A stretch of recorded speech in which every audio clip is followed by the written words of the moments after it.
السلام علیکم۔ میں سعودی عربیہ سے قرۃ العین۔ اگر آپ نشئی، پاؤڈری، شرابی، زانی یا چور یا کسی بھی وجہ سے شادی کے قابل نہیں ہیں تو شادی مت کیجیے۔ اپنی عزت یا گھر والوں کو خوش کرنے کے لیے کسی عورت کو ساری زندگی رونے پر مجبور نہ کریں۔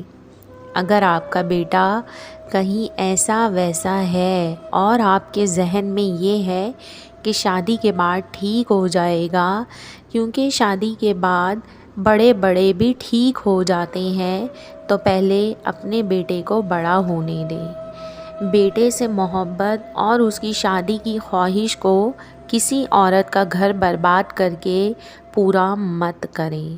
آپ کا وہ بیٹا کیونکہ اپنی زندگی کو نشے اور خراب چیزوں سے جوڑے رکھے گا، اور اگر وہ شادی کے قابل ہی نہیں ہوا تو اس میں قصور کس کا ہوگا؟